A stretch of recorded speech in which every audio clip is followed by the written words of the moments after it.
What's going on, guys? We are back, baby, and we got a special one today. This is from a new channel to us. A lot of you guys have probably seen them, though. It's called Real Life Lore, and they cover all kinds of stuff, but really a lot of very, just really big global topics, big global issues. And in this video, they talk about Crimea and what's happening in Crimea and the Ukrainians basically severing it from the rest of Russia proper, right? And possibly making it Ukrainian again. So this is going to be really cool. This has been kind of a main topic in regards to the Ukraine war because Crimea has been in Russian control since 2014 when they initially stole it from Ukraine, as well as part of the Donbass. So this is a really big deal, man. It's a massive massive sign as to how Russia is doing in this war right now. So really excited about this one. Real quick, I want to say thank you for everybody showing love on the videos lately, man. We've been getting a lot of support and love, and I just really appreciate it. Thank you. And real quick for all of our new guys and or girls, my name is Saxon. I go by Vegas here in Ukraine. I do live here in Ukraine. I was in the International Legion. I joined in 2023 in January. Before that, in the US, I was a firefighter and an EMT outside of Fort Worth, Texas, in a small town. Um, After the International Legion, I left Ukraine, went home, sold all my stuff, sold my truck, got rid of my stuff, got my cats, and came back to Ukraine. And fast forward some time, I met up with a group of foreigners and we started what is called, or what is now Azov's International Battalion, the first foreigner unit within Azov. I served with them as a combat medic and deployed to Donbass and was there for about 2.5 months and did multiple combat missions. So that's kind of just my quick background. Basically a glorified infantryman in the Ukrainian military. No, I'm not some kind of special operator or anything like that. I want to be clear before we jump into anything else coming here. But I do have a lot of experience just being here in Ukraine in general, and this is exciting stuff. Oh, lastly, I know, sorry, long intro. Um, we've got our Flamingos over Moscow t-shirts right now, which is our monthly exclusive t-shirt, and you guys seem to be loving it. Thank you for everyone who's picked one up. And if you do get one, and when it arrives, please send me a photo. I want to see you guys repping this shirt. It's pretty much the perfect time to be rocking this t-shirt around your hometown, home city, home state, home country because of what's happening in Russia. There are actual Flamingo cruise missiles striking inside of mainland Russia. So really cool. Anyways, let's jump into it, guys. Again, this is Real Life Lore channel. I will tag them in the title and the description. Let's go, baby. Something incredible is happening right now during the war in Ukraine. More than 12 years after Russia first invaded and seized control over the Crimean Peninsula, Moscow's grip over the territory is finally beginning to slip. Near the end of May, the Ukrainian armed forces announced that they were adopting a new strategy towards the Russian occupation in Crimea that they called a logistics lockdown. Unable to take Crimea back with troops on the ground, they were going to use their new mid-range explosive drones to systematically target Russia's logistics, warehouses, equipment, infrastructure, and supply routes going in and out of Crimea at operational depth instead. In effect, this new Ukrainian strategy aimed to transform Crimea's geography from a Russian strength into a Russian weakness, by isolating it as much as possible from the rest of Russia and Russian-occupied territory. In June, Ukraine's defense minister, Mikhailo Fedorov, claimed during an interview on YouTube that this new strategy aimed to effectively transform Crimea into an island, which, if successful, would have devastating consequences for both the Russian military operating on the front lines. This is just for a little bit of context. This severing of Crimea from Russia is also part of the effects of this 40-day pressure campaign that President Zelensky announced a couple weeks ago, basically saying, hey, all Russians and Russian civilians, we are about to put the smackdown on you, and it is a good time to take cover, take shelter, and we are now taking initiative in this war. Your government is failing you. and your government is losing this war. Was kind of the premise of this announcement that Zelensky made, and this is very good. This is a very good testament to his claims in that announcement. And for Russian society at large. And so far, this new Ukrainian strategy has proven to be extremely successful. It's the heavy You see, shot, the you know? Crimean Peninsula is, geographically speaking, already almost an island naturally. It is only tenuously connected to the rest of the European continent in the north through land by the extremely narrow Isthmus of Perekop, which only ranges between 5 and 7 kilometers wide. Other than this one natural connection, the rest of Crimea is separated from southern Ukraine by the Sivash, or the Rotten Sea, a complex labyrinth of shallow lagoons, salt marshes, and wetlands that are incredibly difficult to traverse over. Other than the isthmus Military logistics and supply nightmare. of Perekop, there are basically only 2 other places across the Sivash that are both wide and firm enough to actually handle roads and railways, meaning that there are really only 3 narrow logistical corridors between southern Ukraine and Crimea that land-based logistics can travel across at scale. Through the Isthmus of Perekop in the west, through Chongar in the center, and across the Arabit Spit in the east. After Russia seized control over Crimea in early 2014, this geography posed a serious challenge for the Kremlin to deal with since there was no connection to it by land to the rest of Russia. Russia sort of solved this problem by building a $4 billion bridge to Crimea from Krasnodar Krai across the Kerch Strait, which features a highway that was finished in 2018 and a railway that was finished near the end of 2019. But it still wasn't enough to fully logistically support Crimea's population of more than 2.5 million people and Russia's expanding military presence on the peninsula. Russia spent billions of more dollars heavily militarizing Crimea after the 2014 conquest, with new military bases, radar stations, airfields, naval infrastructure, and garrisons that all enabled the Russian military to have a large base of operations to invade and attack southern Ukraine from during the 2022 invasion. Well, since then, Crimea has also given the Russians a rear base to support their military operations all along the southern front from. One of Russia's principal objectives for having invaded Ukraine again in 2022 was establishing a direct land corridor to Crimea across southern Ukraine through the Donetsk, Zaporizhia, and Kherson oblasts in order to make Crimea less of a logistical island for them and to solidify their control over it. Now, since the invasion, the principal methods that the Russians have used to reinforce Crimea with supplies and troops have been through this web of roads and rail lines through the occupied land bridge in southern Ukraine, through the $4 billion Crimean bridge that they built across the Kerch Strait, and through ferries and maritime-based logistics. And all of these connections have begun being relentlessly and routinely attacked by the Ukrainians recently. Before the start of the current strategy to cut Crimea off from the rest of Russia, the Ukrainians repeatedly attacked the bridge across the Kerch Strait first, but with only limited successes. A truck bomb the Ukrainians blew up on the highway part of the bridge in October of 2022 knocked out 2 sections of it and resulted in months' worth of repairs. Road traffic across the bridge was severely disrupted by the attack. There's been some really cool kind of secret missions to take out this bridge specifically, and I think in the future these operations are going to be studied, because there was this car bomb that was very effective that he's talking about. There was a diving mission where some Ukrainian divers were able to swim under and plant demolition charges basically on the supports of this bridge. And there was another one that I'm not remembering, but really cool stuff. And of course, it's in the middle of the war. Ukraine's not going to expose their strategies, but I'm excited to learn the details of that one day. For months, but rail traffic continued relatively quickly afterward. In July of 2023, Ukrainian naval drones attacked the bridge again overnight, collapsing one of its sections in the process. But, like the first attack, while it managed to disrupt road traffic across the bridge for months, rail traffic was minimally affected and was restored again within hours.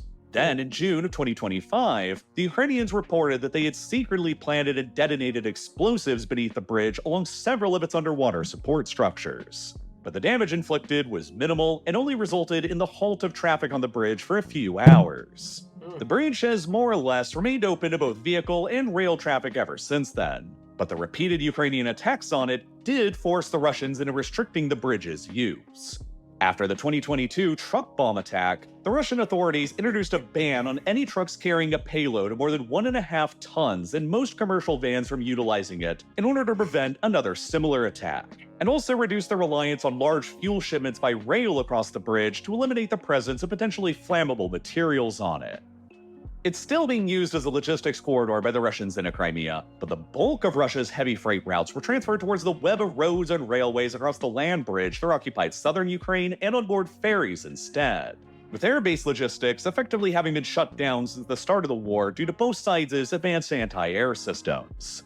And as Ukraine's drone technology and innovation continued advancing with the help of Starlink and US-made AI-powered Hornet drones, their increasingly capable fleet of mid- and long-range drones eventually enabled them to begin reliably and consistently attacking all of these alternative supply routes into Crimea as well. Since April of this year, the Ukrainians have launched hundreds of mid-range drone attacks against Russian trucks carrying fuel, ammunition, and supplies all along the strategically critical R-280 highway that connects the Russian mainland to Crimea through the occupied cities of Mariupol, Melitopol, and Chongar onwards towards the major Crimean cities of Simferopol and Sevastopol. And besides for targeting Russian trucks and railways themselves, the drones have been dropping numerous small landmines all along the highway that weigh only 500 grams, that have magnetic or motion sensors that are blowing up additional trucks later. The Russian occupation authorities like to call this highway the Novorossiya Highway, but lately, the Ukrainians have increasingly begun referring to it as the Highway of Death instead. By June, Ukraine's 3rd Special Battalion claimed to have taken full aerial control over the stretch of the highway between Melitopol and Chongar, accompanied by videos of dozens of exploding and burning Russian trucks that they had taken out with their drones. The bridge itself from Chongar leading into Crimea was struck by Ukrainian drones at least 3 separate times in June alone, critically damaging it and forcing the Russians to switch traffic across a pontoon bridge nearby instead. Then, around 50 of Russia's trucks carrying fuel and ammunition that were diverted away from Chongar through the Perekop Isthmus were then further struck by Ukrainian drones on the 11th of June as they were attempting to cross through Artyansk. All in all, since this new Ukrainian mid-range drone campaign began ramping up in May, Ukrainian drone strikes have managed to hit virtually all of the land-based entrance points into the Crimean Peninsula. From the bridges over the North Crimean Canal in the northwest that lead over the Isthmus of Perekop, to the Chongar Bridge in the center, to the Henichensk Bridge in the east that leads into the Arabet Spit, and all across the R-280 Highway of Death stretching all the way to Melitopol. The result is that by mid-June, the Ukrainian 414th Unmanned Strike Aviation Brigade reported that Russia's military cargo traffic along the R-280 had crashed by an astonishing 71% over a period of just 2 weeks. Satellite images have also captured the scale of the damage on these bridges that the Ukrainian drones have inflicted, such as this image captured over the Chongar Bridge in central Crimea from mid-June. This image captured over the Henichensk Bridge, leading into the Arabet Spit from late June, and this image captured over the Stavky Bridge that runs over the Crimean Canal, leading into the Isthmus of Perekop. And these have been far from the only logistical targets that the Ukrainians have begun targeting around Crimea recently. Around the Kerch Strait between Russia's Krasnodar Krai and occupied Crimea, Ukrainian drone operations have targeted oil depots on either side of the strait in Kerch and Kavkaz that Russia has historically relied upon to supply Crimea and the whole southern front with fuel. While on the 21st of June, Ukrainian drones managed to hit 3 out of the 5 Russian vehicle ferries that travel across the strait that were set ablaze as well, effectively shutting down Russia's ferry service between the mainland and Crimea in the process and severing yet another one of Russia's vital supply artery. I just saw another strike yesterday of one of these Sea Baby drones. That's what these primarily what the Ukrainians use for their water unmanned vehicles. They're called Sea Babies, and they were hitting one of Russia's shadow fleet oil tankers. The shadow fleets, the boats that they have, they're massive ships that they use that are not registered, they're not known about internationally, really, and they do like black market trade, and they have a massive shadow fleet that does this kind of stuff, and they get a very large amount of supplies and revenue through this shadow fleet. So obviously Ukraine knows about it, and they've been attacking these shadow fleet vessels for years. But I just saw that yesterday. Another one was hit. And satellite images once again managed to capture the scale of Ukraine's recent drone attacks here, too. In this image, taken over the Crimean side of the Kerch Strait from the 22nd of June, you can see thick, billowing smoke from the burning oil storage tanks in Kerch that were struck by Ukrainian drones, while you can see white smoke emanating out from the Crimean bridge itself, which is a new defense mechanism that the Russians have developed to try and obscure the bridge from drone attacks. Smoke-generating vehicles will drive out onto the bridge during drone attacks and start blowing smoke to try and hide the bridge, as seen more clearly by this image where you can actually see the smoke-blowing vehicles on the bridge doing their thing. That's such a crazy idea. They're trying to smoke screen an entire bridge. For one, that's probably good for the environment, right? Um, but that's kind of a side note when it comes to war, right? But Fuel look, storage image where you can that's crazy. I mean, I guess it's not a. I understand the premise of the idea, but all the drones have to do is wait and for the smoke to go away and the trucks to run out of smoke, and then they hit it. It's just not a very good strategy. actually see the smoke-blowing vehicles on the bridge doing their thing. Fuel storage depots and power lines across Crimea itself have also been repeatedly targeted, and the end result of all of this is that Crimea is not only increasingly running out of fuel and supplies, but it's also running out of possible supply routes to get more fuel and supplies in, especially with the tight restrictions on trucks and fuel that are still in place along the Crimean bridge, too. Crimea is indeed getting steadily transformed by the Ukrainians into an island surrounded by war and fire. And it is already beginning to have devastating consequences for the Russian military and government. With fewer and fewer supply routes into Crimea being reliably open, and with more storage sites getting struck, the availability of fuel in the peninsula is becoming increasingly scarce. Gasoline began being rationed in Crimea by mid-May that led to miles-long lineups at gas stations, which led to Russian tourists visiting Crimea from the mainland bringing their own gas and jerry cans with them. One of these tourists reported to the Washington Post in mid-June that they witnessed queues at gas stations in Crimea reaching more than 8 hours long. And then, shortly afterwards, in late June, the Russian occupation authorities in Crimea took the most drastic step yet by temporarily banning all fuel sales for civilians in the peninsula entirely, reserving anything left exclusively for the military and essential services. This is another direct result of, well, partially of the 40-day pressure campaign. Ukraine's been smoking Russia's energy infrastructure, specifically oil and gas infrastructure, for the last 2.5 years, right? We're starting to see those effects take place. Just yesterday, again, there was another massive strike in St. Petersburg, the second largest city in Russia, and on their oil refineries, or a big oil refinery. I mean, not only is that having a massive effect on their economy, but also just the mentality of the civilians. When you've got cities like Moscow and St. Petersburg that have been untouchable for decades, now it looks like they're burning because all these oil refineries are smoking. There's drones flying over, flamingos flying over. The civilians are like, what is going on, dude? They've been under this impression that they live in this fortress city that can't be touched because the big bear of Mother Russia will protect them. And Ukraine is like, nah, we can touch you. The biggest sign yet of just how dire the fuel crisis in Crimea has got it. And the day after that announcement was made, even further restrictions on civilian life in Crimea came into force. The Russian-installed governor of Sevastopol, the largest city in Crimea home to more than 500,000 people, announced multiple new supposedly temporary restrictions in light of this difficult situation, including the closure of all public transportation after 10 p.m., the closure of all large shops and cafes after 8 p.m., and even the shutdown of street lights in order to conserve energy. Residents So they're effectively living like most cities in Ukraine have been living for the past multiple years at this point.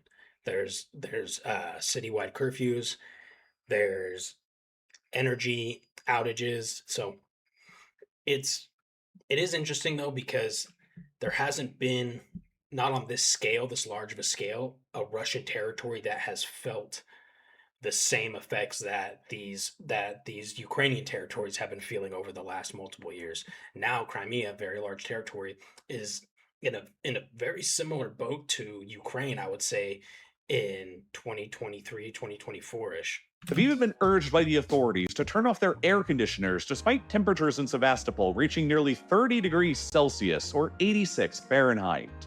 Energy blackouts across Crimea have become increasingly frequent that are also disrupting water supplies that rely on electrical pumps, while the occupation government even just banned the use of riding mopeds and motorbikes at night due to their noise supposedly hindering defenses against Ukrainian drones. All sporting events, summer camps, competitions, and training sessions for children throughout Crimea were also canceled by the occupation authorities, supposedly due to security concerns, but really because of the lack of fuel, at least through the 1st of September as well.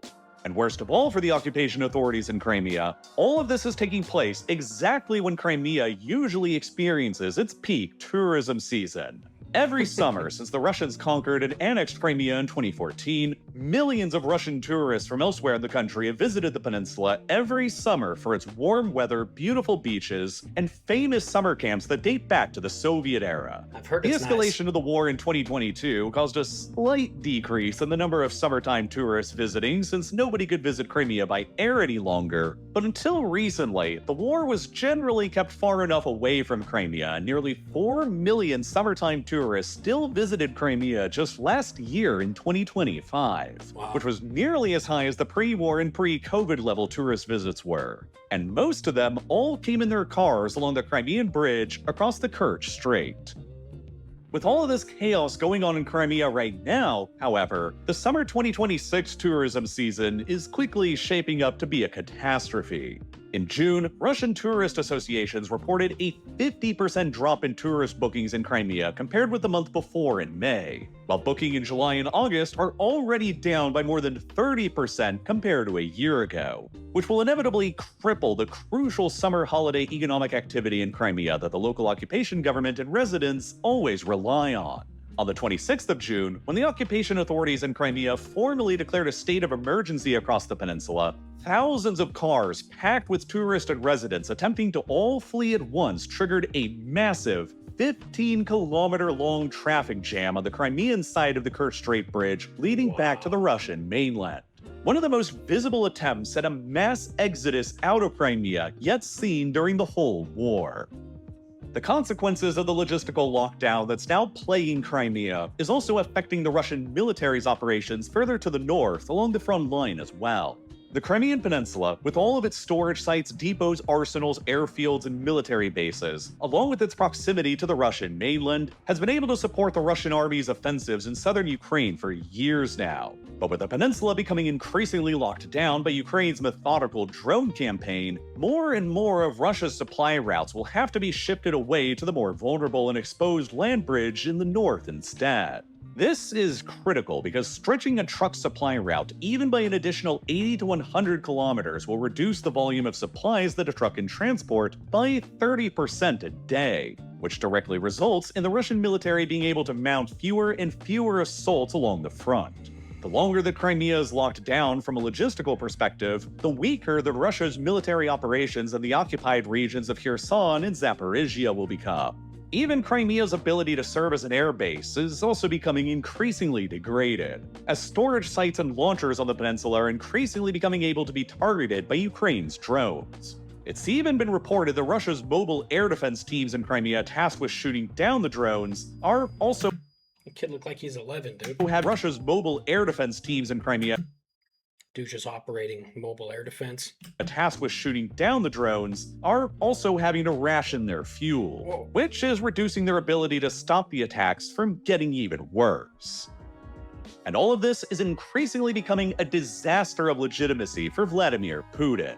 The way that Russia was able to seize control over Crimea virtually without any bloodshed in 2014 was widely viewed as Putin's greatest geopolitical triumph in Russia. It became the keystone symbol of Russia's resurgence to great power or even superpower status in the 21st century, and it provided Putin with a great deal of his mandate to rule and popularity with the Russian people. Now, however, with Russia's grip on Crimea proving to be increasingly tenuous, Ukraine is applying tremendous amounts of pressure on Putin. If Ukraine manages to make Russia's control over Crimea unviable and regular civilian life on the peninsula difficult or even impossible, then the Ukrainians will gain major leverage in any future negotiations on ending the war with the Kremlin. Crimea is almost certainly not returning back to Ukrainian control again anytime soon, and the Ukrainian military is still a long way from being able to mount a successful attack to retake it by force. But apparently instead, the Ukrainians can actually keep making both life and military operations in Crimea increasingly unviable through this new mid-range drone campaign that is systematically destroying all of Russia's supply routes into and out of the peninsula. And so far, the Russians haven't been able to figure out a successful enough countermeasure. If the situation continues, pressure would build on Putin to escalate or negotiate, or risk a humiliating mass population exodus from Crimea like it seemed was taking place near the end of June when the state of emergency was declared and there was that 15-kilometer-long traffic jam leading to the only bridge out. And if there isn't a ceasefire, then the pressure on Putin will just keep on building and building as this once great symbol of Russia's restored imperial power continues withering away under the mass of Ukraine's relentless drone attacks. For now, Crimea indeed appears to have been transformed by the Ukrainians into an island surrounded by war and fire. Ultimately, though, figuring out and solving the geopolitical crisis in Ukraine will likely be as difficult going forward as it's already been for more than a decade since Russian troops first marched across the border and seized Crimea in 2014.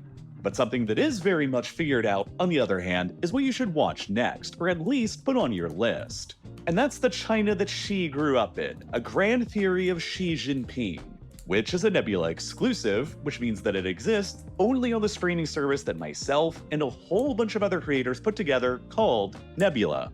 Created by my friend Polymatter, this documentary explores the dramatic rise to power of Xi Jinping. From sleeping on the floor of a cave to leading one of the two global superpowers of the 21st century, it's an incredible story that's well worth your time and will help you understand even more about the modern world we live in.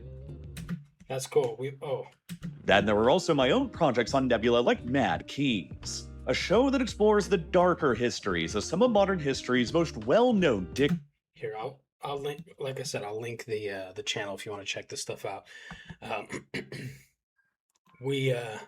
So there's a couple things I wanted to mention, but primarily, I agree with him in the sense that I don't think Ukraine is going to take Crimea anytime soon. I don't think that's their intention either. The intention is to make things as difficult for the Russians as possible, which the Ukrainians are succeeding at. But one thing that I'm very interested in is how Russia's going to cope with the damage to their energy infrastructure when winter rolls around. Everybody knows winter is brutal in Eastern Europe and Russia, and Ukraine's been dealing with brutal winters ever since the full-scale invasion because of all the strikes on their energy infrastructure from Russia. Russia hasn't really dealt with a tough winter during this time since 2022, the full scale. And areas like Crimea will be in extreme danger. I think there's multiple regions in Russia that'll be in relatively desperate conditions, but Crimea, if things continue the way they are, Crimea will be it's possible to be a global emergency, right? So pretty interesting, man. It's always good news to me seeing this kind of stuff and seeing the Russia struggle in their illegal war and campaign in Ukraine. So all good stuff. Please check out this channel. Real life lore, very cool. Love it. And that's all I got. I love you guys. We'll see you in the next one.